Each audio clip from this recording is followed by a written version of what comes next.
नमस्कार मित्रांनो, trending news आणि लेटेस्ट अपडेटमध्ये तुमचे स्वागत आहे. मित्रांनो, आज आपण जाणून घेणार आहोत की सोन्याच्या दरात तुफान तेजी. एक तोळ्याचा दर 1,28,460 रुपयावर. मित्रांनो, सोन्याच्या दरात पुन्हा एकदा मोठी वाढ झाली आहे. त्यामुळे लग्नासराईत दागिने खरेदी करणाऱ्यांना आता जास्त पैसे मोजावे लागणार आहेत. जाणून घ्या सोन्याच्या दरात नेमकी किती रुपयांनी वाढ झाली आणि चांदीचा आजचा दर काय आहे. तसेच महाराष्ट्रातील प्रमुख शहरांमध्ये आजचा सोन्याचा दर काय असेल ते पण जाणून घेऊया. मित्रांनो, सोन्याच्या दरात पुन्हा एकदा मोठी तेजी दिसून येत आहे. दिवाळीनंतर सोन्याच्या दरात काही प्रमाणात घसरण झाली होती, पण त्यामुळे नागरिकांना काहीसा दिलासा मिळाला होता. पण आता उच्चांकावर पोहोचलेल्या सोन्याच्या दरात पुन्हा एकदा मोठी वाढ झाली आहे. त्यामुळे लग्नसराईसाठी दागिने खरेदीसाठी जास्त पैसे मोजावे लागणार आहेत. तसेच सोन्याच्या दरात नेमकी किती रुपयांनी वाढ झाली आहे, तसेच चांदीच्या दरात काय बदल झाले आहे हे पण जाणून घेऊया. मित्रांनो, 24 कॅरेटसाठी 28 नोव्हेंबर 2025 सोन्याच्या दरात वाढ नोंदवण्यात आली. त्याचप्रमाणे 24 कॅरेट सोन्याचा दर 7,100 रुपये प्रति 100 ग्रॅम इतकी वाढ झाली आहे.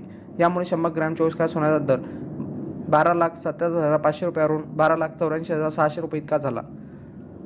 मित्रांनो, मुंबई, पुणे, नागपूर, कोल्हापूर, जळगावमध्ये 24 कॅरेट सोन्याचा दर 1,28,460, 22 कॅरेट सोन्याचा दर 1,17,750, त्याचप्रमाणे चांदीचा दर 1,32,000 रुपये प्रति किलोग्रॅम इतका चालू आहे. मित्रांनो, तुम्हाला असा व्हिडिओ आवडला असेल तर आपल्या चॅनलला लाईक, शेअर अँड सबस्क्राईब करा. धन्यवाद.